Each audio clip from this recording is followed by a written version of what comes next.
নারী মানেই শক্তি, নারী মানেই সৃষ্টি, নারী মানেই অদম্য সাহস। আমাদের সংস্কৃতিতে নারীকে দেবী দুর্গার রূপে কল্পনা করা হয়, যিনি অন্যায়ের বিরুদ্ধে লড়াই করেন, ন্যায় ও শক্তির প্রতীক হয়ে ওঠেন। আজকের সমাজেও সেই শক্তির প্রতিফলন, যা আমরা দেখতে পাই প্রতিটি নারীর মধ্যে। মা, বোন, কন্যা, সহকর্মী কিংবা নেতৃত্বের আসনে থাকা একজন সংগ্রামী মানুষের মধ্যে। নারী শুধু পরিবারের ভিত্তি নন, সমাজ ও দেশের অগ্রগতির অন্যতম চালিকা শক্তি। নারী স্বাধীনতা মানে শুধু অধিকার নয়, বরং সম্মান, সুযোগ এবং নিজের স্বপ্নকে বাস্তবে রূপ দেবার শক্তি। যখন একজন নারী শিক্ষিত, সচেতন ও আত্মনির্ভরশীল হন, তখন একটি পরিবার, একটি সমাজ এবং একটি জাতি এগিয়ে যায়। নমস্কার, আমি শ্রদ্ধাশু। অনেট এন্টারটেনমেন্টের জমাটি আড্ডা পডকাস্ট চ্যানেলে আপনাদের সকলকে জানাই স্বাগত। নারী দিবস, নারী স্বাধীনতা, নারীবাদ, এই নিয়ে সমাজে কিন্তু প্রচুর বিতর্ক। আসলে এই বিষয়গুলো কি, আজকে জানবো। আমাদের স্টুডিওতে বিশেষ অতিথি হিসাবে উপস্থিত আছেন শ্রী শুভেন্দু গড়াই স্যার। প্রচুর উদাহরণ, প্রচুর সাহসী এবং স্বাধীন চেতা নারীর জন্ম দিয়েছে বাংলা। উপস্থিত আছেন নাদিয়া হোসেন ম্যাডাম, যিনি এই বিষয়ে, এই নারী স্বাধীনতা বা নারীবাদের ওপর এমফিল করেছেন। এই আরজি করের ঘটনাকে কি আপনারা বিচ্ছিন্ন ঘটনা বলবেন?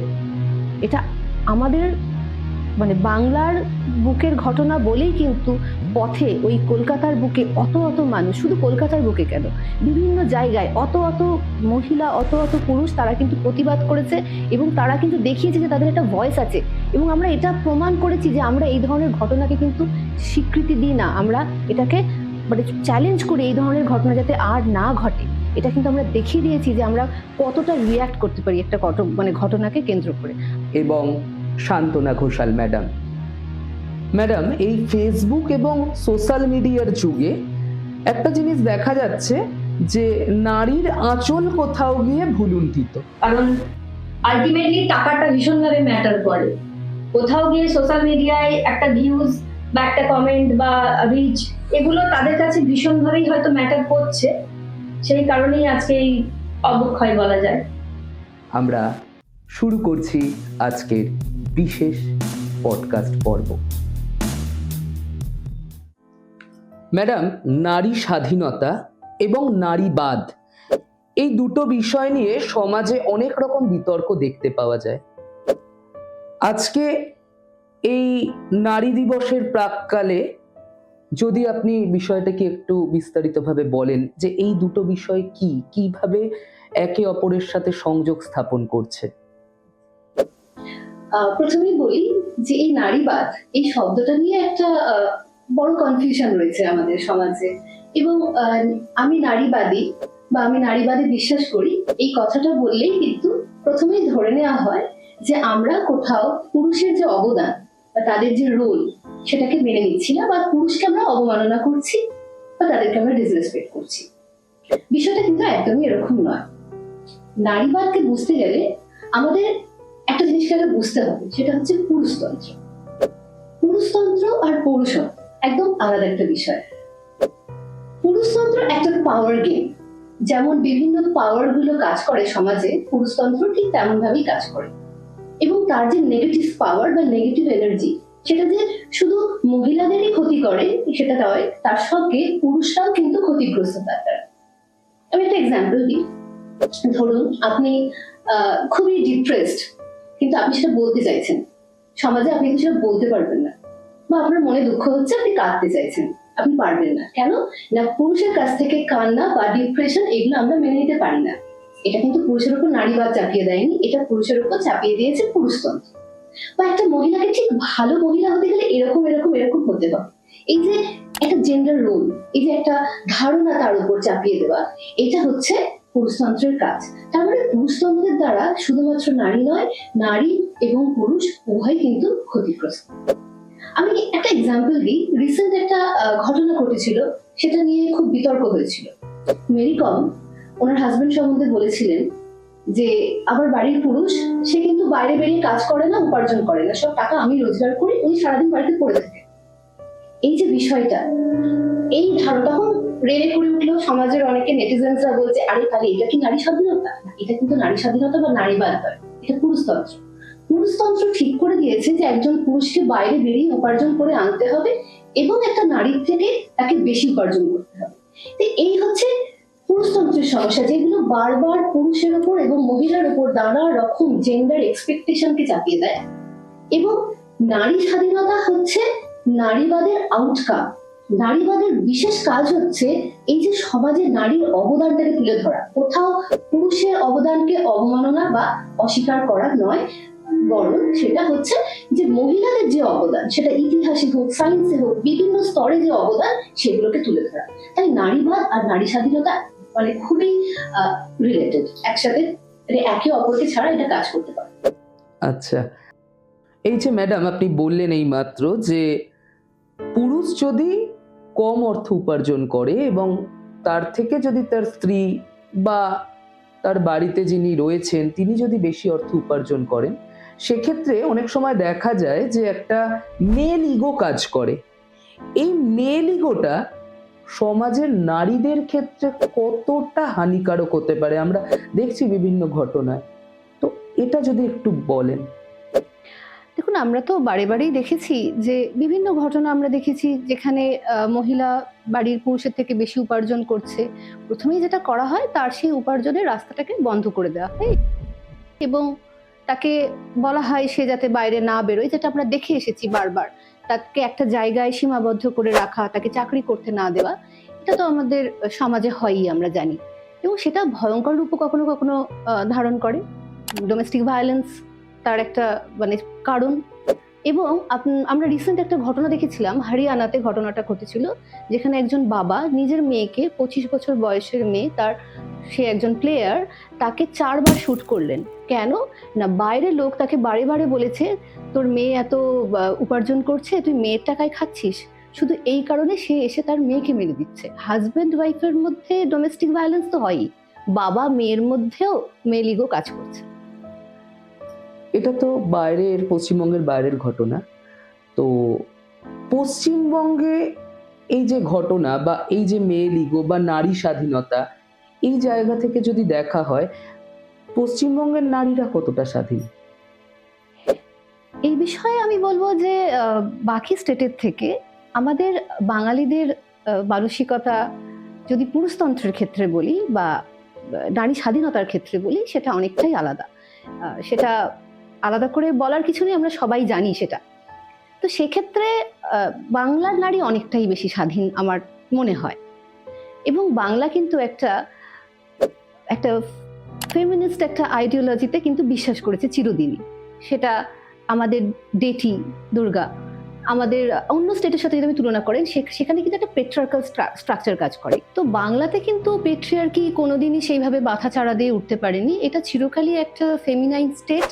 এবং অন্যান্য পেট্রিয়ার্কাল স্টেটের সাথে যদি আমরা কম্পেয়ার করি, একটা কম্পারেটিভ স্টাডি করি, আমরা দেখতে পাবো যে বাংলায় কিন্তু নারী অনেকটাই বেশি স্বাধীন। সেটা অবশ্যই তার পুরোপুরি তার শ্রেয় যায় বাংলার মানুষের মানসিকতাকে। অবশ্যই। স্যারের কাছে আসি, সেটা হচ্ছে যে এই যে বাংলার, ম্যাডাম বললেন যে বাংলার মহিলারা অনেকটা বেশি স্বাধীন এবং বাংলায় আমরা দুর্গাপুজো আমাদের মেন এবং ফেমাস ফেস্টিভ্যাল, সব থেকে বড় উৎসব। বাংলার মুখ্যমন্ত্রীও উনিও মহিলা। এই যে চারিদিকে এত মহিলা, একটা ফেমিনিজম মুভমেন্ট যদি আমি ধরি, সেক্ষেত্রে পুরুষতন্ত্রে কি কোথাও আঘাত পড়ছে না? দেখুন, আমার যেটা মনে হয় যে পুরুষতন্ত্রে আঘাত বিষয়টা সেরকম নয়। আমি যেটা বলতে চাইবো যে সেই ঋগ্বেদের সময় থেকে আমরা দেখেছি যে ভারতবর্ষে নারীদেরকে সেরকম ভাবে যোগ্য সম্মান দেওয়া হয়েছে এবং আমরা শিক্ষিকা বা এই শিক্ষাবিদ তখন থেকেই কিন্তু নারী শিক্ষাবিদের প্রচলন আছে। তো পশ্চিমবঙ্গের ক্ষেত্রে বলবো, আপনি তো দেখেছেন একটু ইতিহাস ঘাটলেই দেখবো কত মাতঙ্গিনী হাজরা থেকে আরম্ভ করে মানে কত স্বাধীন চেতা মহিলারা বাংলার চিরদিন। মাতঙ্গিনী হাজরা আছেন, প্রীতিলতা ওয়াদ্দেদার আছেন। হ্যাঁ, একদমই একদমই প্রচুর উদাহরণ, প্রচুর সাহসী এবং স্বাধীন চেতা নারীর জন্ম দিয়েছে এই বাংলা। এবং তারপর আপনি যেটা বললেন যে বর্তমানে পশ্চিমবঙ্গের যিনি মুখ্যমন্ত্রী মাননীয়া মমতা বন্দ্যোপাধ্যায়, তিনি তো একটা বিপ্লব এনেছেন নারী স্বাধীনতার ক্ষেত্রে। মানে নারীদের সম্মান, নারীদের আরো সচেতনতা বাড়ানো, নারীদের প্রতি নির্ভরশীলতাটা বাড়ানো, নারীদেরকে আরো সুরক্ষা দেওয়া, নারীদের মধ্যে আত্মবিশ্বাস বাড়ানো, এর জন্য তিনি বিগত 15 বছর ধরে কাজ করে চলেছেন, আপনারা জানেন। এবং আপনি দেখবেন যে বিশ্ব দরবারে ওই মাননীয়ার নেওয়া বেশ কিছু প্রকল্প কিন্তু বেশ মানে দারুণভাবে স্বীকৃতি লাভ করেছে এবং পুরস্কৃত হয়েছে। মানে আমি বলতে চাই, যেহেতু আমি একজন নিজে শিক্ষক, আমি তো নিজে খুব ক্লোজলি দেখছি যেটা যে ছাত্রীদের কথা, কন্যাশ্রী প্রকল্প। এই কন্যাশ্রী, আপনি জানেন কন্যাশ্রীর জন্য আমাদের সবচেয়ে বড় যেটা এফেক্ট, যে ড্রপ আউটের সংখ্যা কমে গেছে। আপনি এটা তথ্য বলছি, আমি বলছি না, যে প্রাথমিক স্তরে মেয়েদের ড্রপ আউট সংখ্যা একদম জিরো হয়ে গেছে এবং সেকেন্ডারি স্তরে এবং উচ্চ মাধ্যমিক স্তরেও সেখানেও একদম মানে নেগলিজেবল একটা পার্সেন্টেজ ড্রপ আউট হচ্ছে। তো কন্যাশ্রীর একটা ব্যাপক প্রভাব পড়েছে আমাদের বাংলার মেয়েদের ওপর, বাংলার নারীদের ওপর।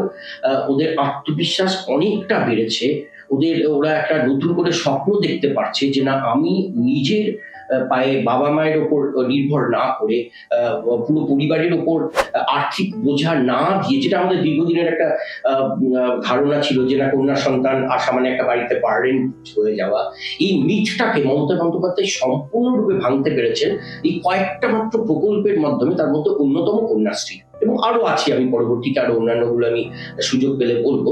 তো যেমন কন্যাশ্রী বলুন, লক্ষ্মী ভান্ডার বলুন, মানে মহিলাদের স্বাবলম্বী করার ক্ষেত্রে, মহিলাদের সম্মান বাড়ানোর ক্ষেত্রে একটা অভূতপূর্ব পদক্ষেপ বিগত 15 বছর ধরে বাংলায় সরকার নিয়ে চলেছে। অবশ্যই। আচ্ছা, এবার আমি শান্তনা ম্যাডামের কাছে আসব। সেটা হচ্ছে যে আমাদের আগের জেনারেশন, বা যদি বলি আপনাদের জেনারেশন, তো আপনাদের জেনারেশনে ছাত্রীরা একটা বাধা, একটা মানে শাসনের মধ্যে ছিল। এখন দেখা যায় যে বিভিন্ন স্কুলের যারা ছাত্রীরা রয়েছে, অনেক সময় বিভিন্ন ইউটিউব চ্যানেলের দৌলতে বা খবরের চ্যানেলের দৌলতে দেখা যায় কেউ হয়তো 9-10-এর মেয়েরা স্মোক করছে, বা সাপোজ কোনো উচ্ছৃঙ্খল কাজে যুক্ত, বা দেখা যায় যে অনেক সময় তাদের কোনো প্রেমিক বা এই জাতীয় কেউ, বয়ফ্রেন্ড টু সাম এক্সটেন্ট, তারা হয়তো গেটের বাইরে ওয়েট করছে, হর্ন বাজাচ্ছে। তো এই ঘটনাগুলো বিশৃঙ্খলভাবে বা হয়তো হঠাৎ করে উঠে আসে। সেই জায়গা থেকে দাঁড়িয়ে আমার প্রশ্নটা এখানেই, যে আপনি অ্যাজ এ টিচার, শিক্ষিকা হিসাবে ছাত্রীদেরকে কিভাবে পাচ্ছেন, সেটা আগেকার জেনারেশনের সাথে যদি আমি মিলিয়ে বলি, সেটা কি সুশৃঙ্খল, নাকি এখনকার দিনের ছাত্রছাত্রীরা অনেক বেশি উচ্ছৃঙ্খল, যেখানে আপনাদের ট্যাকেল করতে প্রবলেম হচ্ছে? বেশ ইন্টারেস্টিং একটা কোয়েশ্চেন।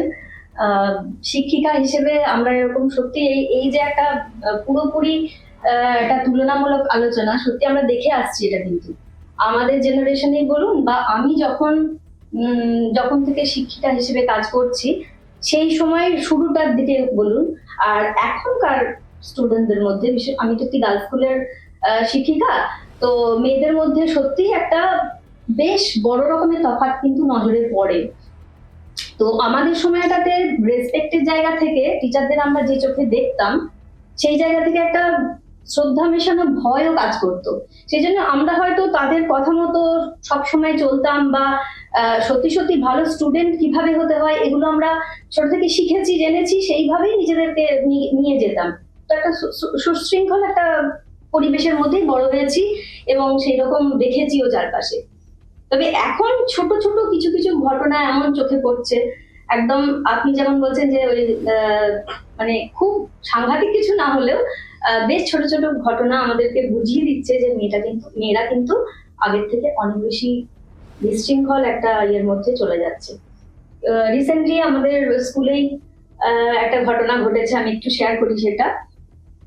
একটি মেয়ে রোজা রেখেছে বলে, শরীর অসুস্থ হয়েছে বলে ছুটি চাইতে আসে যে বাড়ি যাব, কিন্তু সে রোজা রাখেনি। তারপরে আমরা জানতে পারলাম বন্ধুর কাছ থেকে একটি ছেলে বাইরে বাইক নিয়ে অনেকক্ষণ ধরে ঘোরাফেরা করছিল এবং ঘটনাচক্রে যে মেয়েটি যখন ছুটি নিয়ে বাইরে বেরিয়ে যাচ্ছে সেই সময় আমাদের একজন গ্রুপ ডি স্টাফ ব্যাপারটা দেখে ফেলে বা বুঝে ফেলে, ছেলেটি ওখানেতে নিয়ে যাওয়ার মতো একটা পরিস্থিতি তৈরি হয়। তখন আমরা মেয়েটিকে নিয়ে আসি এবং মেয়েটি তখন একটা নাটকীয়তার মাধ্যমে, মানে আমি অসুস্থ হয়ে যাচ্ছি, আমার শ্বাসকষ্ট হচ্ছে ইত্যাদি ইত্যাদি করে এমন একটা পরিবেশ সৃষ্টি করে ওকে হসপিটালাইজ করার মতো ব্যাপার হয়ে দাঁড়ায়। আমরা পোল বা হসপিটালে নিয়ে যাওয়ারও ব্যবস্থা করি, কিন্তু জানতে পারি যে ওই ছেলেটি ওকে নিয়ে একটা যাই হোক কিছু প্ল্যানিং বা কিছু ছিল, আলটিমেটলি সেটা আমরা হতে দিইনি। কিন্তু এইগুলো হচ্ছে আমাদের সময়ে, এই এতটুকু সাহস কিন্তু এরকম সাহস আমরা কোনোদিনই দেখাইনি। তো আজকাল এগুলো হচ্ছে, তার মানে কোথাও গিয়ে তারা মানে আজকালকার মেয়েরা হয়তো একটু অন্যরকম ভাবনা চিন্তার মধ্যে দিয়ে যাচ্ছে এবং সোশ্যাল মিডিয়ার দ্বারাও ভীষণভাবে প্রভাবিত হয়ে এই ধরনের কাজগুলো করছে বলে আমার মনে হয়। তো সেই জায়গায় আমাদের দায়িত্ব তো অবশ্যই আছে, শিক্ষিকা হিসেবে আমরা প্রত্যেকেই এই ব্যাপারগুলো নিয়ে ভাবি এবং সত্যি সত্যি এই ব্যাপারটাকে একটু পজিটিভ দিকে নিয়ে যাওয়া উচিত বলে মনে হয়। কিন্তু সবসময় সবটা আমাদের হাতেও থাকে না, তো আমরা চেষ্টা করি, দেখা যাক এটাকে কিভাবে মেটানো যায়। অবশ্যই স্যারের কাছে একটা আসবো, একটা ঘটনা আগে বলি। সেটা হচ্ছে হাই স্কুল, আমি একদম নাম করেই বলছি। সেই স্কুলের একটি মেয়ে 11-এ পড়তো এবং তার 18 বছর বয়স হয়ে যায়। সে তার বাড়ির অমতে পালিয়ে গিয়ে একজনের সাথে বিবাহ বন্ধনে আবদ্ধ হয় এবং ছেলেটার বয়স 18 বছর 3 মাস, মেয়েটির বয়স 18 বছর 6 মাস। তো লিগালি দেখা যাচ্ছে যে ছেলেদের বয়স 21 না হলে বিয়ে করা যায় না, এবং মেয়েদের যেহেতু 18 হয়ে গেছে এবং মেয়েটি ইনিশিয়েটিভ নিয়েছে, সেক্ষেত্রে মানে প্রশাসনও সেইভাবে এগোতে পারেনি। স্কুলের যে গণ্ডি না পেরোনোর আগেই যে এই জাতীয় স্যার ঘটনাগুলো ঘটছে, এই বিষয়গুলো কি অতিরিক্ত নারী স্বাধীনতার ফল বলে মনে হয়? কি বলবেন? দেখুন, আপনি যে একটা ঘটনা বললেন, এটা আমি একটা প্রান্তিক এলাকার স্কুলে শিক্ষকতা করি। তো সেখানে দেখেছি যে মানে আমি আমার 21 বছর শিক্ষকতা করা চলছে। তো সেই অভিজ্ঞতা দিয়ে বলছি, প্রথম জীবনে ম্যাডাম যেটা বলছিলেন যে তফাৎটা, প্রথমের দিকে যেরকম ট্রেন্ড ছিল এই যে খুব তাড়াতাড়ি আর্লি ম্যারেজের, সেটা আমার মনে হয় এখন অনেকটা কমেছে। মানে আপনি যেটা বললেন সেটা একটা বিচ্ছিন্ন ঘটনা, অবশ্যই বিচ্ছিন্ন আপনি যদি ঘটনা। একটা সার্বিক ডেটা কালেক্ট করেন, মানে পুরো তথ্য আপনি যদি নেন, তাহলে তো দেখা যাবে যে আমাদের যেটা বলছিলাম আমি কন্যাশ্রী প্রকল্পের জন্য এই আর্লি ম্যারেজ বা চাইল্ড ম্যারেজটা একদম অনেকটা কমে এসেছে। কারণ কি, আগে ওই যে যেটা আগে একটু বলার চেষ্টা করছিলাম যে একটা মহিলা মানে বাড়িতে কন্যা সন্তান জন্ম নেওয়ার পর থেকে প্ল্যানিং করা হতো যে কি করে একে বিয়ে দেওয়া হবে। একটা বাড়িতে মেয়ে জন্মালেই একটা সেভিংস করা হতো, যে তার নামে কোনো একটা গচ্ছিত টাকা রাখা হতো, যে কোনো ফর্মে হোক, সার্টিফিকেট হোক বা কেবিপি হোক বা অন্যান্য মাধ্যমে ইন্দিরা বিকাশ পত্র হোক, এটা কিন্তু একটা প্রচলন ছিল বা কোথাও জমানো টাকা। কিন্তু এখন এটা কিন্তু অনেকটা চেঞ্জ হয়ে গেছে। কারণ মহিলাকে, একটা মেয়েকে ছোট থেকে বড় করার জন্য, পড়াশুনো করানোর জন্য, এটা কিন্তু দায়টা আর কোনো পরিবারের বা বাবা মায়ের থাকে না। কারণ কি, দেখুন একদম ছোট থেকে স্কুল লেভেলে এটা মেয়ে ছেলে সকলকেই, বিশেষ করে মেয়েদের মানে পায়ের জুতো থেকে আরম্ভ করে, ইউনিফর্ম থেকে, বই থেকে, খাতা থেকে আরম্ভ করে, মিড ডে মিলের আহারটা স্কুলে দেওয়া থেকে আরেকটু বড় হলে তাদের ট্যাব, ক্লাস 8 থেকে কন্যাশ্রীর টাকা ইত্যাদি করে পুরো দায়িত্বটা কিন্তু সরকার নিয়েছে ওদেরকে পড়াবার। মানে একটা পরিবারকে যেটা আগে নিতে হতো, আমি আগে দেখেছি, আমি প্রথম যখন শিক্ষকতা করতে ঢুকি জয়েন করি যখন, সেই প্রথম দিকের সাথে এই তফাৎটা আমার কিন্তু খুব প্রকট বলে মনে হয়েছে।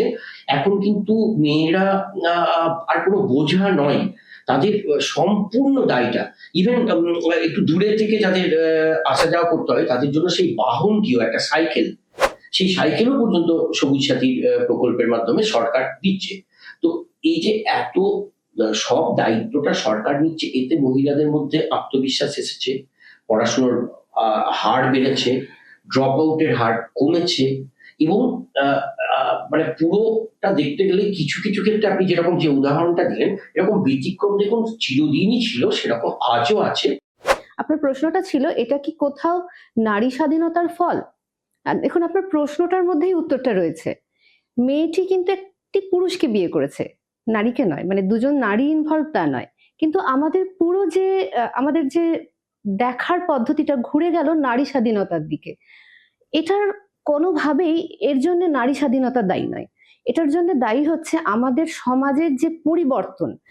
দেখুন আমরা যখন ছোট ছিলাম তখন আমাদের মধ্যে একটা ভয় ছিল যে রাস্তাতে যদি একটি ছেলের সাথে কথা বলছি, সেটা হয়তো একটা কোনো হোমওয়ার্ক দিচ্ছে ও আমাকে, বা একটা খাতা দিচ্ছে, সেটা দেখে নিলে একজন বয়স্ক মানুষ বাড়িতে গিয়ে বলে দিলে বাড়িতে গিয়ে একটা ব্যবস্থা নেবে।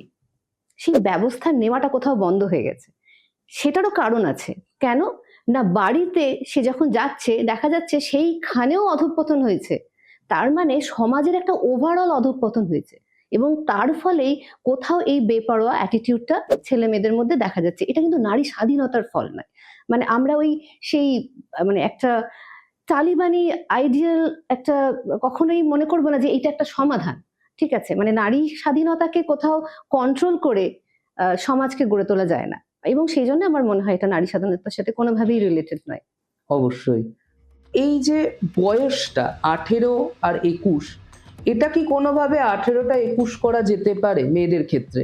এটা কি মানে তাদের ডেভেলপমেন্টের জন্য বা তাদের যে দায়িত্ব নেওয়া বা দায়িত্বের বিষয়টা বোঝার জন্য 21টা কি আইডিয়াল হতে পারে? প্রথম বিষয়।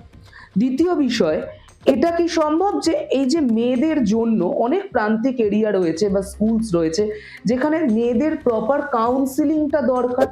কারণ তাদের বাড়িতে দেখা যাচ্ছে যে বাবা মা প্রান্তিক, হয়তো তারা অতটাও পড়াশোনা বিষয়ে জানেন না, সেক্ষেত্রে মেয়েটি যখন হাতে টাকা পাচ্ছে, কন্যাশ্রী বলুন বা যে কোনো যে সবুজ সাথী সাইকেলও পাচ্ছে, এটা কোনোভাবে হচ্ছে না তো যে সেই সাইকেল নিয়ে সে তার বয়ফ্রেন্ডের সাথে দেখা করতে যাচ্ছে, অন্যদিকে যাচ্ছে বিষয়টা। এখানে কি একটু কাউন্সিলিংটাও যদি অ্যাড করা হয়, মানে আমি যদি আপনাকে বলি, তাহলে কি এটা আরেকটু বেটার হতে পারে বিষয়টা? এই বয়সের ব্যাপারটা যেটা আপনি বললেন, সেটা দেখুন ওরকম ভাবে গণতান্ত্রিক দেশে একটা চাপিয়ে দেওয়া, এটাও তো ঠিক না প্রথমত। আর দ্বিতীয়ত হচ্ছে যে একটা অনেক পরীক্ষা নিরীক্ষার পর একটা মিনিমাম বার রাখা হয়েছে, 18 এবং 21, মেয়েদের ক্ষেত্রে 18 এবং ছেলেদের ক্ষেত্রে 21। তো এটা যদি আরো বাড়ানো যায়, এটা কিন্তু অনেক বিজ্ঞানীদের এবং আরো যারা রিসার্চ করছে তাদের কিন্তু একটা অনেক মতামতের প্রয়োজন আছে। এটা রাজ্য সরকার বলুন, কেন্দ্র সরকার বলুন, কোনো সরকারই এরকম ভাবে এটাকে তো হঠাৎ করে চাপিয়ে দিতে পারে না, আমার যেটা মনে হয়। কি বলেন? দেখুন একটা বিষয় হচ্ছে যে আমাদের ভোট দানের বয়স কি? 18। তাহলে আমি ভোট দিতে পারছি আর আমি নিজের জন্য ডিসিশন নিতে পারবো না? এটা হয় না। তো এটা তো একটা বিষয়। দ্বিতীয়ত একটা জিনিস ভাবতে হবে যে এই 18 বছরটাকে এনশিওর করতে সারা পৃথিবীর মানুষ হিমশিম খেয়ে গেছে। কারণ বিভিন্ন বিশ্বাসের মানুষ আছেন, তাদের নিজস্ব বিশ্বাস আছে। আমাদের একটা গণতান্ত্রিক দেশ এবং এখানে নানা ধর্মের মানুষ বাস করেন। এই 18টাকে মানে 18টা তো একটা ধরুন হেলথ মানে একটা মেডিকেল একটা অ্যাসেসমেন্ট করার পর এটা ডিসিশনে আসা হয়েছে 18 এবং 21। এইটাকে জোর করে 21 করে সেটাকে চাপিয়ে দেওয়া মানুষের উপরে, এটা একদম মানে ডেমোক্রেসির বিরুদ্ধে আর কি, আমি অন্তত এটা সেটা মনে করি। আর আরেকটা বিষয়, বিয়ে কোনো সমস্যার কারণ নয়, তাই সেটাকে নিয়ে আমাদের ওইভাবে ভাবার কোনো কারণ নেই, বা এটার জন্য যে বিশাল ক্ষতি হয়ে যাচ্ছে সমাজের, আপাতত এখনো পর্যন্ত সেই ধরনের ঘটনা উঠে আসেনি, বা 21 করলেই সেটা যে সমস্যার সমাধান হয়ে যাবে সেটাও নয়। তো সেক্ষেত্রে 18টা একদম আমার মনে হয় ঠিকই আছে। আচ্ছা, আরেকটা বিষয় যেটা বলছিলেন আপনি, যে মানে খারাপ কাজে লাগানো বা ঠিক মানে গভর্নমেন্ট যে সাপোর্টটা দিচ্ছে, সে একটা কন্যাদের বা নারীদের, সে কন্যাশ্রী প্রকল্পের মাধ্যমে হোক, আমি পশ্চিমবাংলার কথা বলছি, পশ্চিমবঙ্গ সরকারের কথা বলছি, বা লক্ষ্মী ভান্ডারের টাকাই হোক বা সবুজ সাথী সাইকেলই হোক, বা যে কোনো ব্যাপার, ট্যাব দেওয়া হোক, বা সব দায়িত্বটাই তো একজন নারীর, মানে আমি একটু অন্য প্রসঙ্গে বলছি, একজন নারীর জন্ম থেকে একদম শেষ অবধি জীবনে পুরো দায়িত্বটা, মানে সাপোর্ট দেওয়ার দায়িত্ব একটা, সেটা কিন্তু গভর্নমেন্ট নিয়েছে। তো সেই সাপোর্টটা কেউ যখন গ্রহণ করছে, তার কোনো না কোনো স্টেজে সে যদি বিফলে যায়, এটাকে মিস ইউজ করে। তো সেই জন্য কাউন্সিলিং এর ব্যবস্থা আছে স্কুলে, আমরা কাউন্সিলিং স্কুল লেভেলে করছি, কিন্তু দেখুন বড়রাও অনেক সময় এইটাকে মিস ইউজ করছে। সে তার জন্য যে কোনো প্রকল্প নেওয়া যাবে না, তার জন্য এই যে সাপোর্ট সিস্টেমটাকে বন্ধ করে দেওয়া যাবে, এটা তো ঠিক না।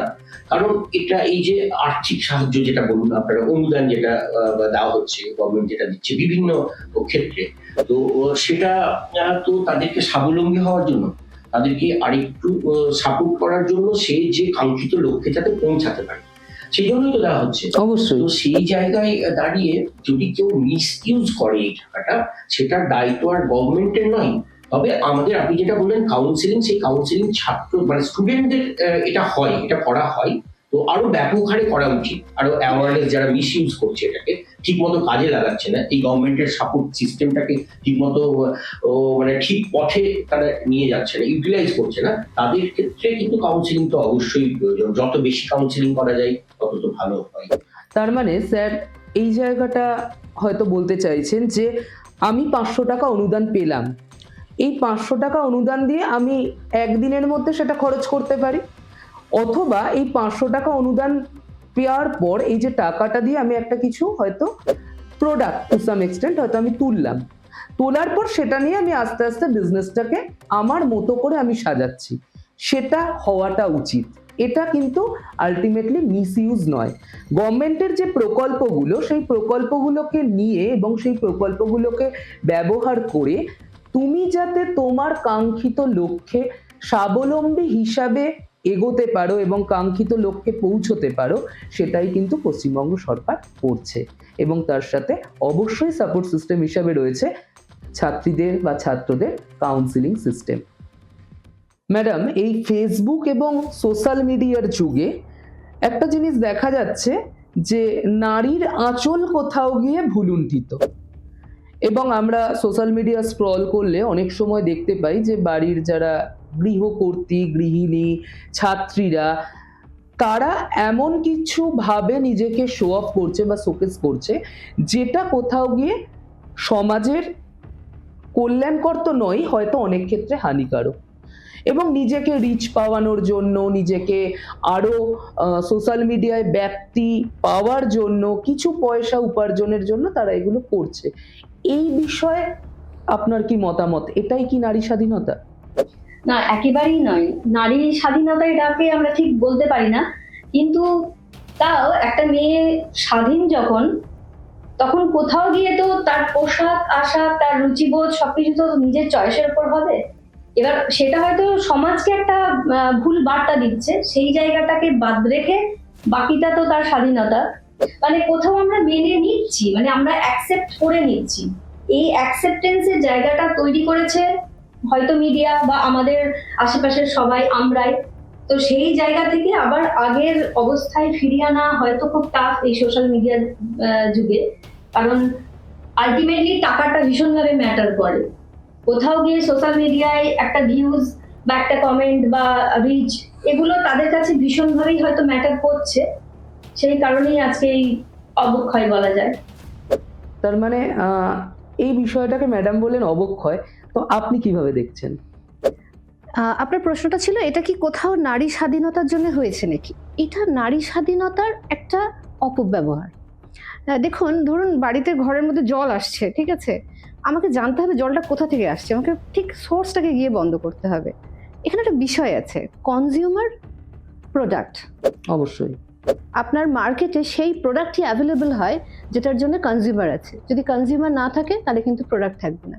তার মানে কোথাও আমরা কোথাও এই ধরনের জিনিসগুলোকে আমরা ভিউ করছি। যদি ভিউ এই ধরনের, আপনি একটা আজকে ভালো জিনিস পোস্ট করুন, আজকে একটা শিক্ষামূলক কোনো জিনিস পোস্ট করুন, আপনি দেখবেন আপনার সেই মতো রিচ নেই। কিন্তু আপনি যখনই এই ধরনের কেউ কন্টেন্ট পোস্ট করছে, দেখবেন তার সেই পোস্টে রিচ আসছে। আপনি ভালো কমেন্ট করুন, বা সেখানে গিয়ে আপনি একটা খারাপ কমেন্ট করুন যে আমি বিরক্ত এই বিষয়টা, সেটাও কিন্তু একটা কমেন্ট, সেটাও কিন্তু একটা ভিউ, এবং ওটা কিন্তু একটা কাউন্টেবল ভিউ। আপনি হয়তো খুব অপছন্দ করেছেন বিষয়টা, কিন্তু আপনি কমেন্ট করেছেন। তার মানে কোথাও কিন্তু আমরা এই একটা নেক্সাস, এই একটা লিবারিন্থের মধ্যে ঢুকে পড়ছি। এই ভিউ, কন্টেন্ট বা সেটাকে অস্বীকার করা বা সেটাকে অপছন্দ করা, সেটাও কিন্তু আমরা সেই ভিউ এর মাধ্যমে করছি। এটা একটা গোলক ধাঁধা। এইটাকে বন্ধ করতে হলে নারী স্বাধীনতা বন্ধ, মানে আমার সেই জুতো আবিষ্কারের কথা মনে পড়ছে। মানে আপনি তো সারা পৃথিবীটাকে মুড়ে দিতে পারেন না, আপনাকে যেটা করতে হবে সমাধান খুঁজতে হবে। কোথাও গিয়ে এই ধরনের কন্টেন্ট কিন্তু বন্ধ করতে হবে আমাদের, এবং সেটা লিগালি করতে হবে। মানে এই জাতীয় যে বিষয়গুলো স্যার বা ম্যাম যেটা বললেন, যে যে কন্টেন্টে ভিউজ প্রচুর বাড়ছে, সেটা যদি সমাজের কাছে দৃষ্টিকটু হয় তাহলে তো ভিউজ হতো না। তার মানে যারা এই বিষয়ে হয়তো প্রশ্ন তুলছেন তারাই হয়তো সেই বিষয়গুলো দেখছেন, সেই কারণেই ভিউজ বাড়ছে। তো যদি এটাকে বন্ধ করতে হয় তাহলে কোথাও গিয়ে আইনিভাবে বিষয়টিকে বন্ধ করা প্রয়োজন। নারী দিবসের আবহে আজকে আমরা কথা বলছি, তো এখানে স্যার নারী সুরক্ষা নিয়ে কি বলবেন পশ্চিমবঙ্গের? দেখুন, নারী সুরক্ষার দিক দিয়ে আমার একটা কথা মনে পড়ছে। কয়েক বছর আগে একটা সংস্থা ঘোষণা করেছিল Kolkata is the safest city in India. তো কলকাতা এমনিতে সত্যি নিরাপদ, সে দিনের বেলা যেমন রাত্রিরেও সেরকম। অনেক মহিলা, আমরা এই মফস্বল শহরে থাকি, সাবারবান্সে থাকি, সেখান থেকে দেখি ওই কলকাতায় নাইট শিফটে ডিউটি করে প্রচুর মহিলা। সেক্টর 5-এ রাত্রিবেলায় ডিউটি করতে যায়, আবার কারো শিফট শেষ হলে তারা ফিরে আসে। এদিক সব দিক দিয়ে আমার মনে হয় কলকাতাটা নারীদের জন্য ভারতবর্ষের মধ্যে সবচেয়ে সুরক্ষিত। গভর্নমেন্ট কিছু কিছু স্টেপ নিয়েছেন আরো নারী নিরাপদ। দেখুন, দু একটা বিচ্ছিন্ন ঘটনা তো ঘটেই, সেটা তো অস্বীকার করার কথা নয়। সে যত নিরাপত্তা বলয়ের মধ্যেই আপনি রাখুন না কেন, কিছু না কিছু বিক্ষিপ্ত ঘটনা ঘটতেই পারে। দুর্ঘটনা সেগুলো দুর্ভাগ্যজনকভাবে ঘটে।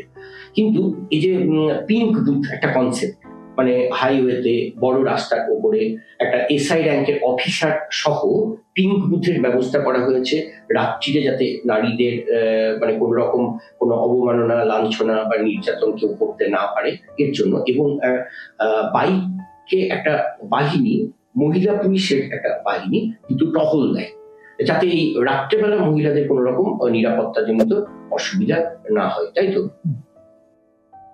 ম্যাম, আপনি একটু যদি বলেন বিষয়টা নিয়ে। আচ্ছা, বিষয়টা হচ্ছে যে আমরা যদি একটা স্টাডি করি যে আগে কজন মহিলা বাইরে বেরিয়ে চাকরি করত আর এখন কতজন মহিলা এমপ্লয়েড, তাহলে আমরা দেখব যে এটার মধ্যে একটা একটা প্লাবন এসেছে। মানে প্রচুর মেয়ে কিন্তু এখন বাইরে বেরিয়ে চাকরি করছে।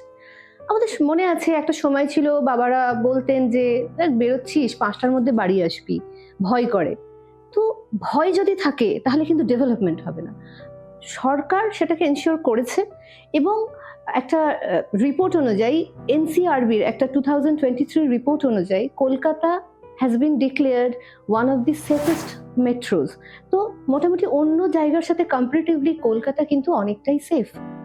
আমি নিজেও বাইরে প্রচুর বেরোই, এবং যখন ফিরি রাতের দিকে আমি দেখি প্রচুর মেয়ে তারা কিন্তু নাইট শিফট করছে, বিভিন্ন জায়গায় বিভিন্ন সেক্টরে তারা কাজ করছে। এই যে এনশিওর করা একটা সেফ, মানে সেফ একটা সিটি এনশিওর করা, এটা কিন্তু ডেভেলপমেন্টের ফার্স্ট স্টেজ। মানে আপনি যদি বাইরেই না বেরোলেন ভয়ে, মানে আমার রাজ্যে আমাদের মহিলারা বাইরে বেরোয় না, তারা প্রচুর সেফ, এটা তো কোনো সমাধান হতে পারে না। তারা বাইরে বেরোয় এবং সেফ, এটা ইম্পর্টেন্ট। তো এটা তো অবশ্যই আমি স্বীকার করবো যে হ্যাঁ, অনেকটাই সেফ। এবং অন্যান্য মানে রাজ্যে, অন্যান্য মেট্রোসে, ভারতবর্ষে আমি বলি যে এত বেশি সংখ্যক মহিলারা কিন্তু রাত্রে বেরোয় না, কাজের জন্যই বেরোয়। এবং ধরুন আরো তো বিভিন্ন অকেশনস থাকে প্রচুর, শেষ ক্ষেত্রে রেস্তোরাঁতে গেল বা অন্য কোনো পার্টিতে গেল, সেটাও তো যেতে হয়, তারাও ফিরে আসে। তো এই সার্বিক ব্যাপারটাতেই আমাদের নিরাপত্তাটা যথেষ্ট মানে টাইট একটা নিরাপত্তা সরকার কিন্তু এটা করতে পেরেছে, দিতে পেরেছে। স্যার, আপনি একটা বিচ্ছিন্ন ঘটনা বললেন, এখান থেকে যদি আমি প্রশ্নটা করি বা ম্যাডামকে যদি করি, যে আরজি করের একটা ঘটনা, সেটা কিন্তু সমাজকে নাড়িয়ে দিয়েছিল। এই আরজি করের ঘটনাকে কি আপনারা বিচ্ছিন্ন ঘটনা বলবেন? আমি আপনার এই প্রশ্নের একটা অন্যভাবে উত্তর দিই। এই আরজি করের ঘটনাটা আজকের এই আমাদের ডিসকাশনে খুব প্রাসঙ্গিক। আরজি করের ঘটনা থেকে আমরা একটা জিনিস জানতে পেরেছিলাম যে আমাদের একটা ভয়েস আছে। মানে স্বাধীনতার প্রথম ধাপ হচ্ছে ভয়েস। মানে আপনার যদি কণ্ঠস্বর না থাকে তাহলে তো আপনার কোনো স্বাধীনতা নেই, আপনি বলতেই পারছেন না। এটাই আমি আপনাকে বলবো, এই ঘটনা যদি অন্য কোনো স্টেটে হতো, মানে সব স্টেটের কথা আমি বলছি না, আমি দু একটা স্টেটের কথা বলছি, আমি নাম করছি না, আমরা নাম না করলেও বুঝতে পারবো, মানে এতটাই আমার কনফিডেন্স আছে যে কোন স্টেটের কথা আমি বলছি। সেইখানে হলে এটা খাপ পঞ্চায়েত দিয়ে সমাধান হতো। এটা আমাদের মানে বাংলার বুকের ঘটনা বলেই কিন্তু পথে ওই কলকাতার বুকে অত অত মানুষ, শুধু কলকাতার বুকে কেন, বিভিন্ন জায়গায় অত অত মহিলা, অত অত পুরুষ, তারা কিন্তু প্রতিবাদ করেছে এবং তারা কিন্তু দেখিয়েছে যে তাদের একটা ভয়েস আছে। এবং আমরা এটা প্রমাণ করেছি যে আমরা এই ধরনের ঘটনাকে কিন্তু স্বীকৃতি দিই না, আমরা এটাকে মানে চ্যালেঞ্জ করি এই ধরনের ঘটনা যাতে আর না ঘটে। এটা কিন্তু আমরা দেখিয়ে দিয়েছি যে আমরা কতটা রিয়্যাক্ট করতে পারি একটা মানে ঘটনাকে কেন্দ্র করে। আমার তো আরজি কর থেকে আমার এই ঘটনাটাই মনে হয়েছে যে মানে আলোচ্য আর কি। না, আমারও আরেকটা জিনিস আমি অ্যাড করতে চাই, যে দেখুন এটা তো দুর্ভাগ্যজনক ঘটনা একটা, এটা তো অবশ্যই, কিন্তু এটার প্রথম প্রতিবাদটা ফার্স্ট করেছিলেন কিন্তু মাননীয় মুখ্যমন্ত্রী, এবং মুখ্যমন্ত্রী প্রথম প্রতিবাদ করেন এবং প্রথম তিনি সিবিআই তদন্তের পর্যন্ত দাবি চান, যাতে কিভাবে এটা হলো, মানে এর বীজটা কত গভীরে সেটা জানার জন্য কিন্তু ফার্স্ট মহিলা। এই জন্য আমি কুর্নিশ জানাই যে কোনো সমস্যাটাকে অবহেলা করে, নেগলেক্ট না করে তার মোকাবিলা করা, কোনো একটা দুর্ভাগ্যজনক ঘটনা যদি ঘটে। এবং আপনারা দেখেছেন যখন এই যে ম্যাডাম যেটা বলছিলেন ভয়েস রেজ করার একটা সুযোগ পেয়েছে বাঙালিরা, আপামর বাঙালি, সেই সুযোগটা এখানে আছে, সেই গণতন্ত্র এখানে আছে, সেই স্বাধীনতাটা এখানে আছে।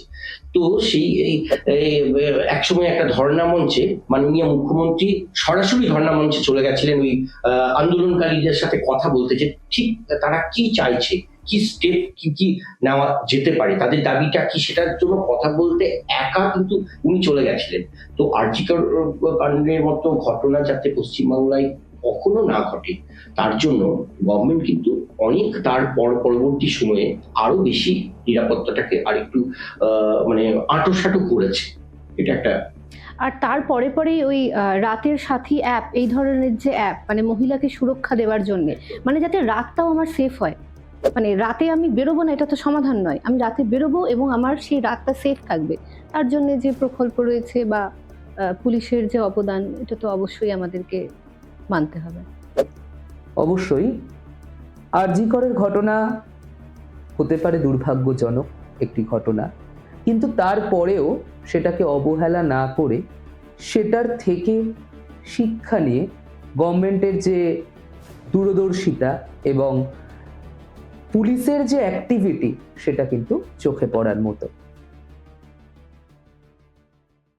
ম্যাডাম, একটা প্রশ্ন এখানে খুব প্রাসঙ্গিক, সেটা হচ্ছে যে এই যে বর্তমানে নারী শিক্ষা বা নারী কালচার যদি বলি, ড্রেসিং সেন্স অনেক চেঞ্জ হয়েছে বা একটা অন্যরকম দর্শন এসছে। তো এই পাশ্চাত্য দর্শন যদি বলি, যেহেতু আপনারা সবাই ইংলিশ ব্যাকগ্রাউন্ডের, মানে ইংলিশ টিচার হিসেবে রয়েছেন, তো এই পাশ্চাত্য দর্শনটা কবে থেকে ঠিক এলো মেয়েদের মধ্যে? এটা প্রথম সূত্রপাত বলতে গেলে তো ব্রিটিশ আমল থেকে অবশ্যই, কারণ ওনারা বলা ভুল, ব্রিটিশ রাজ না হলে হয়তো এই অনুকরণটা হয়তো আসতোই না বা আরো পরে আসতো, কিন্তু দীর্ঘদিনের ইংরেজদের সাথে বসবাসের কারণেই হোক, যাই হোক, এগুলো আস্তে আস্তে এসেছে। তো মেয়েদের এই যে ড্রেসিং সেন্সের কথা বলছেন, এগুলো কিন্তু ওই ঠাকুর পরিবার থেকে একটু একটু করে আস্তে আস্তে মেয়েদের মধ্যে শুরু হয়।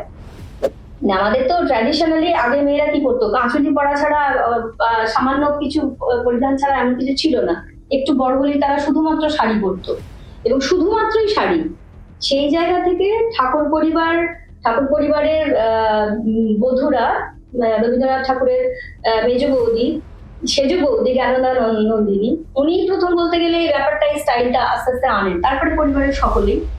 তো এই ব্যাপারটা, ওই ড্রেসিং সেন্সটা তখন থেকেই একটু একটু করে আসছে। কিন্তু এবার এখনকার প্রজন্মের কথা যদি বলেন, তাদের মধ্যে পাশ্চাত্যের অনুকরণ খুব ভুল ভাবে, মানে তারা যে খুব সুন্দর করে অনুকরণ করে তাও না, হয়তো কারোর মধ্যে সেন্সটাই নেই, ড্রেসিং সেন্সটাই নেই, কিন্তু তারা চোখ বুঝে পাশ্চাত্যের অনুকরণ করে যায়। তারা কোন জায়গায় কোন পোশাক পরতে হয় সেটা তারা সঠিকভাবে জানেই না। এমন কিছু যেখানে যেমন অনুষ্ঠান সেই অনুযায়ী উপযোগী পোশাকই তারা পরে না। দেখা যাচ্ছে একটা শ্রাদ্ধের অনুষ্ঠান, সেখানে একটি জিন্স এবং একটা ক্রপ টপ করে চলে যাচ্ছে। এই সেন্স গুলো আমার মনে হয় কিভাবে এসেছে জানি না, পাশ্চাত্যের অনুকরণই এটা, কিন্তু কোথাও কোথাও এটা খুব দৃষ্টিকটুও লাগে। মানে সব পাশ্চাত্যের অনুকরণই সঠিক নয়। আমাদের ট্র্যাডিশনটাকেও তো ধরে রাখতে হবে। আমাদের যে কালচার, আমাদের পোশাক আশাকের যে কালচার, সেটাও তো সুন্দর, সেটাকেও সুন্দরভাবে ব্যবহার করা কিন্তু যায়। এবার পাশ্চাত্যের অনুকরণ করি না, কিন্তু সেখানেও তো ভালো মন্দ দিকটা দেখতে হবে। একটা দেখতে, মানে সেই বলে না যে আগে দেখনদারি, দৃষ্টিতেই যদি দৃষ্টিকটু লাগে তাহলে সেটা একটা খারাপ বার্তা দেয়, ভালো লাগে না। আচ্ছা, আপনি পাশ্চাত্যের প্রভাবের কথা বলছিলেন, আমাদের নিজস্ব যে কালচার আছে সেটার উপরে পাশ্চাত্যের প্রভাব, এবং সেটা মানে রিলেটেড টু ড্রেসিং সেন্স, এটা আপনি জিজ্ঞেস করছিলেন। প্রথমে ড্রেসিং সেন্স নিয়ে বলি, তারপর বাকিটা বলা যাবে। একটা কথা আছে যে Indian civilisation is draped civilisation and western civilisation is stitched civilisation. তো এটা খুব আর্টিস্টিক একটা কথা, মানে আমাদের সিভিলাইজেশনটাই তো ড্রেপড, মানে কুচির সিভিলাইজেশন বলতে গেলে আর কি। খুব সুন্দর একটা বিষয়, আমাকে খুব মানে আই ফিল ভেরি ইন্টারেস্টেড। তো একটা জিনিস হচ্ছে যে এই প্রশ্নটা যদি আপনি করেন যে ঠিক কোন সময় থেকে এলো, একটা সময় ছিল যখন ব্লাউজ কি জিনিস সেটা ভারতের মহিলারা জানতেন না। তো আমরা শাড়ি পরতাম, এবং অদ্ভুতভাবে আমাদের ড্রেসিং সেন্স ইংরেজদেরকে, ওদের মডেস্টিকে হার্ট করেছিল কোথাও, সেখান থেকে এসেছে। মানে আমরা তো ধরেই নিই যে ওরা অনেক বেশি মডার্ন, বা ওদের ড্রেসিং সেন্স অনেক বেশি মডার্ন আমাদের থেকে। ভাবুন ঠিক কোন জায়গায় দাঁড়িয়ে আমাদের ড্রেসিং সেন্স ওদের সেন্স অফ মানে মডেস্টিকে হার্ট করছে, যে বলছে ব্লাউজ পরতে হবে। তো তখন থেকে শুরু হয়েছে। এবং ওয়েস্টার্ন ড্রেস, মানে প্রথমত হচ্ছে ড্রেস ব্যাপারটা খুব ট্রিকি একটা বিষয়। মানে ড্রেস সম্বন্ধে এরকম একটা ধারণা আছে যে আমি ওয়েস্টার্ন ড্রেস পরলাম তার মানে আমি খুব স্মার্ট হয়ে গেলাম, সেটা তো একেবারেই নয়। ঠিক সেরকমই ড্রেস কিন্তু মডেস্টিকেও ঠিক করে দেয় না যে কোনটা মডেস্ট বা কোনটা মডেস্ট নয়। মানে হলে তো দুদিক দিয়ে হওয়াটাই উচিত। মানে যে জিনিসটা আমার স্মার্টনেসকে প্রভাবিত করতে পারছে না সেটা মডেস্টিকে কেন প্রভাবিত করবে আর কি, মানে খুব যদি সেটা ভালগার না হয় আর কি। তো ওয়েস্টার্ন ড্রেস আমাদের যে কালচার, সেটা যে আমাদের কালচারে ঢুকে গেছে, তার সাথে কিন্তু আরেকটা জিনিসও হয়েছে, আমাদের যে নিজস্ব যে পোশাক শাড়ি, সেটাকেও কিন্তু এখন অনেক বেশি করে আমরা মানে নিজের বলে গ্রহণ করছি। একটা সময় ছিল ওটাই আমাদের পোশাক ছিল, এখন কিন্তু আমরা চয়েস করেও সেটাকে গ্রহণ করছি, আমাদের ভালো লাগা থেকে গ্রহণ করছি। তো শাড়ির ব্যাপারটা তো অবশ্যই এখন একটা রেভলিউশন এসেছে, শাড়ি পরাটা এখন ভালো লাগার পোশাক। এখন কিন্তু শুধুমাত্র এটা আমাদের পোশাক বলে আমরা পরি তা নয়, এটা আমাদের ভালো লাগে বলে আমরা পরি। আমরা নিজেদের যে পোশাককে কিন্তু আমরা অনেক বেশি আমরা অ্যাডাপ্ট করেছি, এটা একটা বিষয়। দ্বিতীয়ত হচ্ছে ওয়েস্টার্ন কালচার। দেখুন, ওয়েস্টার্ন কালচার মানে এই ফোনটা যে আমরা ব্যবহার করছি, এটাও তো ওয়েস্ট থেকেই এসেছে। তো কোথাও একটা সমাজ যদি রিজিড হয়ে যায়, যে কোনো জিনিস যদি সেটা রিজিড হয় সেটা ভেঙে যায়, যদি ফ্লেক্সিবল হয়, নতুন নতুন জিনিসকে ইনকর্পোরেট করতে থাকে, তাহলে সেটা আস্তে আস্তে বৃদ্ধি পায়, ডেভেলপমেন্ট হয়। আমরা তো জানি ডেভেলপমেন্ট মানে গ্রোথ। যেদিনকে আপনার গ্রোথ বন্ধ হয়ে গেল সেদিনকে সব কিছু স্ট্যাগনেন্ট হয়ে গেল। তাই ওয়েস্টার্ন কালচারের যে প্রভাবটাকে সম্পূর্ণ নেগেটিভভাবে কিন্তু আমি দেখি না। হ্যাঁ, তবে ওয়েস্টার্ন কালচারটাকে ইনকর্পোরেট করে নিজেকে কিছু প্রমাণ করার জায়গাটা কিন্তু খুব হাস্যকর। মানে ওইটা হয় না, মানে ওইভাবে হয় না। মানে আমি কোনো কালচারকে অ্যাডাপ্ট করে বলতে পারি না যে আমার স্মার্টনেস বেড়ে গেল বা আমার গ্রহণযোগ্যতা বেড়ে গেল। অবশ্যই। আমাদের একজন প্রফেসর ছিলেন, আমি যখন কলেজে পড়ি, উনি বলতেন যে স্মার্ট হও, শুধুমাত্র পোশাক আর হাই হিলের জুতো বা জিন্স পরলেই যে তুমি আধুনিক হলে, আধুনিকতা কিন্তু সেটা নয়। তুমি একটা সুন্দর শাড়ি পরেও কিন্তু তুমি তোমার মননের যে আধুনিকতা, সেই চাল চলন কথা বলন এগুলোর মাধ্যমে কিন্তু তুমি আধুনিকতা দেখাতে পারো। সেই জন্য ড্রেসটাই কিন্তু শুধু আধুনিকতার বা নারী স্বাধীনতার ইয়ে নয়।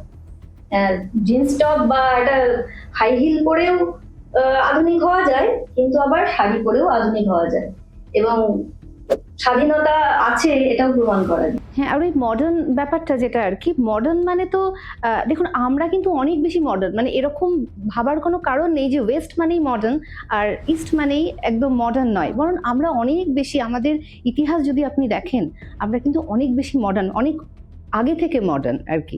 তো এই নতুন করে যে ওয়েস্টার্ন কালচারকে অ্যাডপ্ট করা, এটা কিছুটা গ্লোবালাইজেশনের ফলে তো হয়, ওয়েস্ট থেকে নানা রকমের জিনিস ঢুকছে, সেখান থেকে তার পোশাকের যে ট্রেন্ডটাও ঢুকছে, এটা তো মার্কেট, একটা গ্লোবাল মার্কেট। মানে ইতিহাসে যে আমরা পড়েছি গার্গী, মৈত্রেয়ী, অপালা, তারাও কিন্তু স্মার্ট ছিল একদম এটাই বলো। এবং তারা কিন্তু একটা কালচারকে তৈরি করেছিল। তারও আগে যদি চলে যাওয়া হয় যে ঋগ্বেদের যুগে বা সত্য যুগে, সেখানেও কিন্তু প্রচুর ঋষি এবং ঋষিপত্নীরা ছিল, যারা কিন্তু মানে শিক্ষিকা হিসাবে যারা ছাত্রীরা বা ছাত্ররা যারা ছিল তাদেরকে কিন্তু ট্রেন করতো। তার মানে এটা নয় যে আমি হাই হিলের জুতো পরেই নিজেকে মডার্ন দেখাবো আর শাড়ি পরলে আমি মডার্ন নই, এটা কিন্তু একদমই ভুল ধারণা। স্যার, এই যে নারী ক্ষমতায়ন বা শিক্ষাক্ষেত্রে, শিল্পক্ষেত্রে, বাণিজ্য ক্ষেত্রে নারীরা আস্তে আস্তে আসছেন এবং দেখা যাচ্ছে যে চাকরিজীবী তো প্রচুর মানুষ আছেনই, ব্যবসা করছে এরকম মানুষের সংখ্যা বা নারীদের সংখ্যা আস্তে আস্তে বাড়ছে। এবং এই যে বিভিন্ন যে লোন, গভর্নমেন্ট লোন বা স্বনির্ভর গোষ্ঠী, এগুলো কিন্তু তৈরি হয়েছে, এই বিষয়ে কি বলবেন? আচ্ছা, আমি প্রথমে যেটা বলতে চাইবো আপনার প্রশ্নের উত্তরে, সেটা হচ্ছে আমাদের এই অর্থনীতিতে ক্রয় ক্ষমতা, মানুষের ক্রয় ক্ষমতা, এটা একটা খুব বড় ব্যাপার। তো আমি এখন দেখছি পশ্চিমবাংলায় আজকের যে অনুষ্ঠানটা, এই নারী ক্ষমতায়ন যেটা বলছেন, যে জন্য করছেন এই আন্তর্জাতিক নারী দিবসের আবহে, তো এখানে আমি বলতে চাই যে দেখুন, এখন সরাসরি মানুষের হাতে, বিশেষ করে আমি নারীদের কথাই বলছি এখানে, মহিলাদের হাতে বিভিন্ন প্রকল্পের মাধ্যমে সরাসরি টাকা আসছে, এবং সেই টাকাটা লোকাল যে মার্কেট রয়েছে সেই মার্কেটে লেনদেন হচ্ছে, রোলিং হচ্ছে। মহিলাদের ক্রয় ক্ষমতা বৃদ্ধি পাওয়ার জন্য সেই টাকাটা দিয়ে তারা কিন্তু ছোটখাটো যেসব গঞ্জ, ছোট হাট, ছোটখাটো যেসব মেলাগুলো রয়েছে, আপনি যেটা বলছিলেন মানে স্বনির্ভর গোষ্ঠী, এটা এখানেও একটা খুব গুরুত্বপূর্ণ ব্যাপার রয়েছে। তারা একটা কতগুলো মহিলা মিলে একটা গ্রুপ করে তারা সেখান থেকে লোনের ব্যবস্থা করা হয়েছে, তারা লোন পাচ্ছে, সেই লোন নিয়ে তারা নতুন কিছু প্রোডাকশন করছে, বিভিন্ন রকম কাজের সাথে তারা যুক্ত রয়েছে। তো এইসব যে সরাসরি টাকাটা পাচ্ছে বলেই কিন্তু এটা হচ্ছে, এই যে অনুদানটা পাচ্ছে বলেই কিন্তু অর্থনীতি, এই গ্রাসরুট লেভেলের অর্থনীতি, এটা কিন্তু চাঙ্গা হচ্ছে। অনেক মানে কতগুলো ক্ষেত্র, মানে সেরকম ভাবে বলে মানে গুণে বলা যাবে না যে এত দিকে এই টাকাটা ছড়িয়ে যাচ্ছে, যে টাকাটা সরাসরি কিন্তু মানে লক্ষ্মী ভান্ডারের কথা আমি বলছি একটা প্রকল্প ধরে, যে লক্ষ্মী ভান্ডারটা একটা নারীদের শুধুমাত্র অর্থনৈতিক নিরাপত্তা এনেছে এটাই নয়, নারীদের সম্মানটা আমাদের সমাজে, আমি শুধুমাত্র যারা বড় চাকরি করে, একটা সমাজ তো একটা পুরো একটা অ্যাজ এ হোল যদি ভাবি, একটা সমাজ, তার মধ্যে তো বিভিন্ন অংশ থাকে। তো সেই চাকরিজীবী বড় প্রতিষ্ঠিত অংশ কতটা পার্সেন্টেজ, আপনি দেখুন কত পার্সেন্টেজ নারীদের ক্ষেত্রে বলছি আমি। তো আপনাকে তো ভাবতে হবে যে প্রান্তিক মানুষ যারা রয়েছে, আবার অনেক বাড়িতে যেসব নারীরা অবহেলিত রয়েছে, সেই তাদের কথাও তো ভাবতে হবে। তো এই যে টাকাটা, লক্ষ্মী ভান্ডারের টাকাটা আসছে, তো লক্ষ্মী ভান্ডারের টাকাটা দিয়ে আপনাকে একটা কথা এই প্রসঙ্গে আমি বলতে চাই, যে একটা পুরুষকে যদি টাকা দেওয়া হয় আর বা নারীকে যদি অর্থ দেওয়া হয়, তাহলে নারীর অর্থটা কিন্তু সন্তানের জন্য অবশ্যই কাজে লাগে, সেই নারীর অর্থটা কিন্তু একটা সংসারের জন্য অবশ্যই কাজে লাগে। তাই এই লক্ষ্মী ভান্ডারের টাকাটা দিয়ে অনেক পরিবারের সচ্ছলতা আসছে। প্রায় 12,000 টাকা 14,000 টাকা বার্ষিক আয় বেড়েছে। এটা একটা বড় সাপোর্ট। আমাদের যারা খুব নিম্ন মধ্যবিত্ত পরিবারগুলো বা মধ্যবিত্ত পরিবারেরও একাংশ, এটা কিন্তু দারুণভাবে লাভবান হচ্ছে তাদের ছাত্রছাত্রীদের পড়াশোনার দিক দিয়ে, তাদের চিকিৎসা ব্যবস্থার দিক দিয়ে। এই যে আজকের অনুষ্ঠানে খুব প্রাসঙ্গিক ব্যাপারটা এখানেই আমার মনে হচ্ছে যে মাননীয় মুখ্যমন্ত্রী একজন নারী, এবং তিনি বাংলার নারীদের কথা ভেবে যে প্রকল্পগুলো এনেছে তাতে দেখা যাচ্ছে নারীদের ক্ষমতায়নের ক্ষেত্রে একটা অভূতপূর্ব চেঞ্জ এসেছে, অভূতপূর্ব পরিবর্তন এসেছে। মহিলাদের আত্মবিশ্বাস, মহিলাদের সম্মান সবকিছু কিন্তু উত্তরোত্তর বৃদ্ধি পেয়েছে, এবং একটা নিরাপত্তা, তাদের আর্থিক নিরাপত্তা, তাদের সামাজিক নিরাপত্তা, এগুলোও কিন্তু অনেকাংশে বৃদ্ধি পেয়েছে। হ্যাঁ, অবশ্যই। আমি এখানে দুটো পয়েন্টকে টাচ করব। একটা হচ্ছে লক্ষ্মী ভান্ডার, আর এক হচ্ছে যে গোষ্ঠী লোন। প্রথমে লক্ষ্মী ভান্ডারের কথায় আসি। আমি যদি আপনাকে একটা চাকরি অফার করি যেখানে আপনাকে সপ্তাহে 7 দিন সব রকম কাজ করতে হবে, কাজের কোনো ব্রিফিং আমি আপনাকে দিচ্ছি না, আমি যা বলবো আপনাকে করতে হবে, এবং আপনার রবিবারও কোনো ছুটি নেই, এবং আপনার কোনো মায়না দেওয়া হবে না, আমি আপনাকে থ্যাঙ্কস দেবো, আপনি কি চাকরিটা করবেন? অবশ্যই না। কিন্তু এইটা কিন্তু বাড়িতে মহিলারা করে, নন স্যালারিড একটা শুধু থ্যাঙ্কস গিভিং জব, ঠিক আছে? এবং তাদের হাতে টাকা দেওয়ার ব্যাপারটা এর আগে কিন্তু কেউ এনশিওর করেনি। লক্ষ্মী ভান্ডারকে নিয়ে আপনি ট্রোল করতে পারেন, নানা রকম কথা বলতে পারেন, কিন্তু দেখুন সব মহিলা তো চাকরি করে না, সব মহিলা তো ব্যবসা করে না, তাহলে তাদের হাতেও যে টাকা আসা, এটা কিন্তু একটা বড় বিষয়। সেটা আপনি যে পার্টির, আমি একদম একটা আপলিটিক্যাল একটা মানে দিক থেকে এটাকে অ্যাপ্রোচ করছি। এটা যে গুরুত্বপূর্ণ, এটাকে অস্বীকার করার কোনো জায়গা নেই। এবার আসি গোষ্ঠী লোনের ক্ষেত্রে। অনেক মহিলা কিন্তু গোষ্ঠী লোন নেন, তারা কিন্তু টাকাটা শোধও করে দেন। তাহলে কোথা থেকে শোধ করছে? তাহলে যদি ঘাটতি হতো তাহলে শোধ করতে পারতো না। তার মানে কোথাও তো তারা টাকাটাকে নিশ্চয়ই কোনো কাজে লাগাচ্ছে যেখান থেকে সেই টাকাটা আবার ব্যাক হচ্ছে, সেই রোলিং হচ্ছে। এরকম তো নয় যে একটা মহিলা গোষ্ঠী লোন নিচ্ছে, তার হাজবেন্ড এসে তার টাকাটা শোধ করে দিচ্ছে, এটা কোনোদিন হতে পারে না। তাহলে সেরকম ইনসিডেন্ট যদি প্রচুর হতো আমরা জানতে পারতাম, টাকাগুলো শোধ হয়ে যাচ্ছে, তার মানে কোথাও সেই টাকাগুলো রোলিং এর কাজে লাগছে। তো দেখুন, আমাদের মহিলাদের জন্য মার্কেটে প্রচুর জিনিসপত্র, মানে আমরা জানি যে মহিলারা একটা খুব মানে পপুলার কনজিউমারের মধ্যে পড়ে, আমরা প্রচুর কেনাকাটা করি, এই কিনি তাই কিনি, কিন্তু এই যে মহিলাদের যে পোশাক বলুন, তাদের এখন তো সবচাইতে হচ্ছে আপনার মেকআপ ইন্ডাস্ট্রি প্রচুর কস্টলি। আপনি অবাক হয়ে যাবেন যদি আপনি এই মেকআপের শোরুমগুলোতে যান, সেগুলো জিনিসের কত দাম। তাহলে এই যে প্রোডাক্টগুলো, এগুলো তো বাজারে বিক্রি হয়, কিন্তু এইগুলোর এই ব্যবসার সাথে কি কোনো মহিলা জড়িত? একদম বড় বড় যে কোম্পানিজগুলো তারা এগুলোকে কন্ট্রোল করে, অ্যামাজন, ফ্লিপকার্ট, তাদের মাধ্যমে এই ব্যবসাগুলো হয়। তাহলে বলুন যে নারীর ক্ষমতায়ন হবে কি করে? কিন্তু আজকের নারী কিন্তু ছোটখাটো বিজনেসের সাথে জড়িত, তারা ছোট ছোট বুটিক তারা খুলে বসেছে, বা বিভিন্ন কুটির শিল্পর সঙ্গে তারা জড়িয়েছে, মানে ক্যান্ডেল মেকিং একটা মানে বুমিং ইন্ডাস্ট্রি। আপনি মেলাতে গেলে দেখবেন প্রচুর মহিলা ক্যান্ডেল তৈরি করছে, হাতের মানে কাজের জিনিস, মানে এস্থেটিক একটা দিক আছে সেটার মধ্যে, তার সঙ্গে একটা ইকোনমিক্যাল দিকও রয়েছে। তাহলে কোথাও তো আমি বলছি না যে সবাই এই গোষ্ঠী লোন নিয়ে বা লক্ষ্মী ভান্ডারের টাকাটাই কাজে লাগাচ্ছে, কিন্তু এই টাকাটা ম্যাক্সিমামটাই এতেই কাজে লাগছে, সেটুকু অন্তত আমি এনশিওর করতে পারি। বা অ্যাটলিস্ট তারা তো নিজেরাই এসে লোন নেবার সময় সে কথাটাই বলে যে আমরা এই টাকাটা দিয়ে একটা ছোটখাটো বিজনেস করবো, তো তাদের কথা অনুযায়ী ধরে নেওয়া যেতে পারে যেটা বিজনেসের কাজে লাগছে। আমি এটা বলছি যে এমএসএমই এই ক্ষেত্রে মানে micro, small and medium enterprises, মানে অতি ক্ষুদ্র এবং মাঝারি যে উদ্যোগ, সেই উদ্যোগের ক্ষেত্রে পশ্চিমবঙ্গের মহিলারা এই ক্ষেত্রটাতে অনেক বেশি এগিয়ে। মানে এক্ষেত্রে বলাই যায় যে এগিয়ে বাংলা নারীদের ক্ষেত্রে। অবশ্যই। এতক্ষণ আপনারা ছিলেন নারী দিবসের আবহে অর্নেট এন্টারটেনমেন্টের বিশেষ পডকাস্টে। আমাদের সাথে উপস্থিত ছিলেন শুভেন্দু স্যার, নাদিয়া ম্যাম এবং শান্তনা ম্যাম। আমরা জানলাম নারী ক্ষমতায়ন, পাশ্চাত্য দর্শনে নারীদের ভূমিকা এবং অবস্থান, এবং সরকারি বিভিন্ন প্রকল্পে নারীদের কিভাবে উন্নতি হয়েছে, এবং নারীরা কতটা সিকিউর আজকের দিনে? সব বিষয় আলোচনা করলাম এবং স্যার এবং ম্যামদেরকে অসংখ্য ধন্যবাদ আমাদের এই অনুষ্ঠানে এতটা সময় দেওয়ার জন্য। নমস্কার।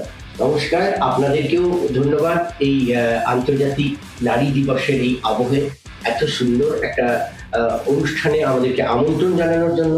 এবং আজকের আলোচনা থেকে যে নির্যাস আমরা পেলাম, সত্যি বাংলার নারীরা আগের চেয়ে আজকের দিনে দাঁড়িয়ে অনেক বেশি স্বাধীনতা পেয়েছে, অনেক বেশি ক্ষমতা পেয়েছে তারা, এবং তারা সামাজিক প্রতিষ্ঠা আগের চেয়ে অনেক বেশি সংখ্যায় পেয়েছে। এটা খুব একটা ভালো পাওনা। আজকে এই নারী দিবসের দিনে এটা একটা উদযাপনের মতো বিষয় বলে আমার মনে হয়। আপনাদেরকে অনেক ধন্যবাদ। Thank you. সকলে ভালো থাকবেন, সুস্থ থাকবেন এবং ভালো রাখবেন। আজকের মতো টাটা। এরকম ভিডিও আপনারা পরবর্তীকালে দেখতে অনেক এন্টারটেনমেন্টের জমাটি আড্ডা পডকাস্ট চ্যানেলটিকে লাইক করবেন, শেয়ার করবেন এবং সাবস্ক্রাইব করবেন। এবং এই জাতীয় ভিডিও সবার আগে পাওয়ার জন্য বেল আইকন প্রেস করতে কিন্তু ভুলবেন না। সকলে ভালো থাকুন, সুস্থ থাকুন। পরের কোনো ভিডিওতে আমার সাথে আবার নতুন কোনো অতিথিকে নিয়ে একসাথে আমরা আড্ডা মারবো।